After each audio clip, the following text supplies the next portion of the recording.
प्रिय मित्रों नमस्कार। कल हमने कहानी शिक्षण के बारे में बात की थी। आज हम निबंध शिक्षण के बारे में बात करेंगे। साथियों, वह रचना जिसमें बंध अथवा संगठन हो और संबद्धता तथा तारतम्यता का गुण हो निबंध कहलाती हैं। निबंध लेखक के व्यक्तित्व को प्रकाशित करने वाली ललित गद्य रचना है। निबंध शब्द का प्रयोग किसी विषय की तार्किक और बौद्धिक विवेचना करने वाले लेखों के लिए भी किया जाता है। निबंध के पर्याय रूप में संदर्भ, रचना और प्रस्ताव का भी उल्लेख किया जाता है, लेकिन साहित्यिक आलोचना में सर्वाधिक प्रचलित शब्द निबंध ही है।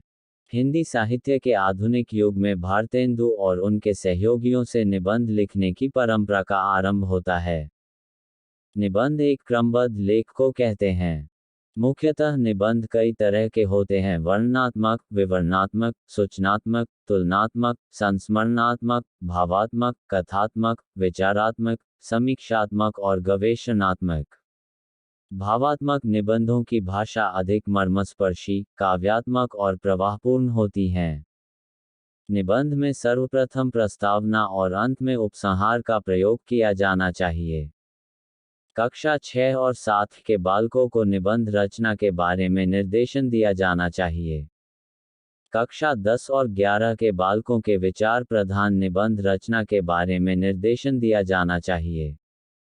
अब हम निबंध शिक्षण के उद्देश्यों के बारे में जानेंगे। निबंध शिक्षण से विद्यार्थियों के अंदर मौलिक चिंतन, मनन, निरीक्षण आदि करने की भावना का विकास करना, विद्यार्थियों में निबंध में आए प्रमुख तथ्यों, विचारों और भावों से अवगत होने की योग्यता का विकास करना, विद्यार्थियों को अपने भावों, विचारों, घटना, दृश्य आदि को स्पष्ट तथा प्रभावशाली ढंग से अभिव्यक्त करने में सक्षम बनाना, विद्यार्थियों की कल्पना शक्ति तथा तर्क शक्ति का विकास करना और उसे अभिव्यक्त करने की क्षमता प्रदान करना, विद्यार्थियों को निबंध की विविध शैलियों से परिचित कराना, विद्यार्थियों में कलात्मक लेखन क्षमता का विकास करना, विद्यार्थियों की भावानुकूल, प्रसंगानुकूल भाषा का प्रयोग करने में सक्षम बनाना, विद्यार्थियों में शब्द भंडार में वृद्धि करने की योग्यता का विकास करना इत्यादि निबंध शिक्षण के उद्देश्य होते हैं।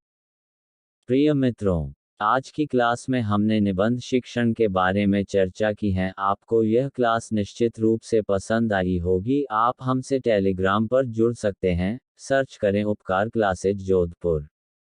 धन्यवाद।